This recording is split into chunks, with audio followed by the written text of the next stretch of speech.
আজকে আমরা ব্যাংকের গোপন রহস্য উন্মোচন করব।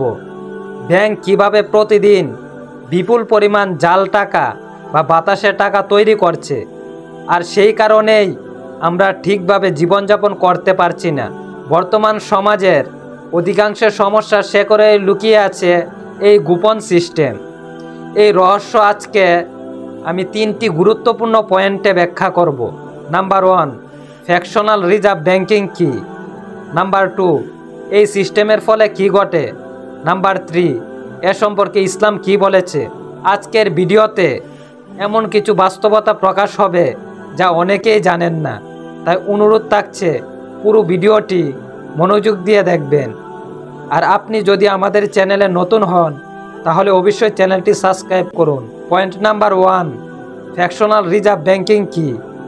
ফ্র্যাকশনাল রিজার্ভ ব্যাংকিং নামটা জটিল শোনালেও আসলে খুব সহজ। মনোযোগ দিয়ে শুনুন। এটার মূল ধারণা হলো একটা আসল টাকার বিপরীতে বহুগুণ বাতাসে টাকা বা জাল টাকা তৈরি করা। মনে করুন আপনার কাছে 1 লাখ টাকা আছে, আপনি সেটি ব্যাংকে ফিক্সড ডিপোজিট হিসেবে জমা দিলেন। আপনার অ্যাকাউন্টে দেখানো হলো 1 লাখ ডিজিটাল টাকা, কিন্তু বাস্তবে কি হলো? ব্যাংক সেই 1 লাখ টাকার মধ্যে মাত্র 10,000 টাকা নিজের কাছে রেখে বাকি 90,000 টাকা ঋণ হিসেবে অন্যকে দিল। এখন হিসাব দেখুন, আপনার অ্যাকাউন্টে রয়েছে 1 লাখ ডিজিটাল টাকা, চাইলে আপনি খরচ করতে পারছেন। বাজারে ঘুরছে 90,000 টাকা লোনের, মোট 1,90,000 টাকা। একই টাকা থেকে নতুন টাকা তৈরি হয়ে গেল। এখন যিনি 90,000 টাকা লোন নিয়েছেন তিনি খরচ করবেন, সেই টাকা আবার কেউ না কেউ ব্যাংকে জমা দেবে, এটাই নিয়ম।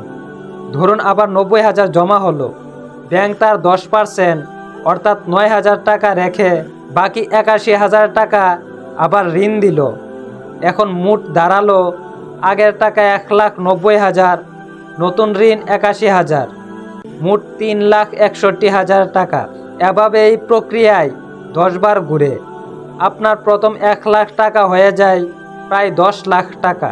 এই সিস্টেমই হলো ফ্র্যাকশনাল রিজার্ভ ব্যাংকিং, যেখানে বাজারে ঘুরে নতুন টাকা তৈরি হয়, কিন্তু আপনার আসল জমা তার তুলনায় খুব ছোট অংশ।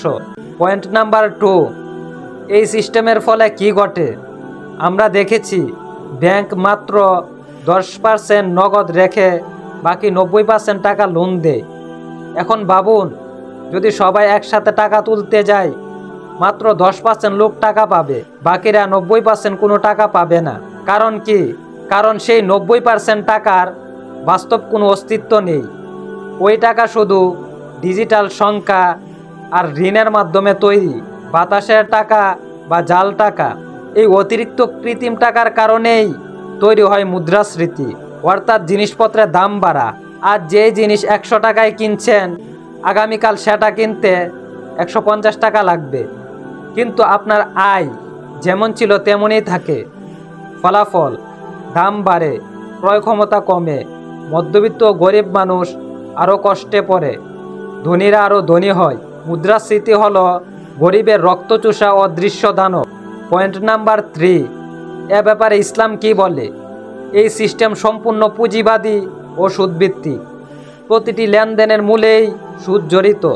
সুদ সম্পর্কে আমাদের জানা আছে, সুদ যে কত বড় নিকৃষ্ট গুনাহ জানা না থাকলে আমার আগের ভিডিও দেখে আসুন।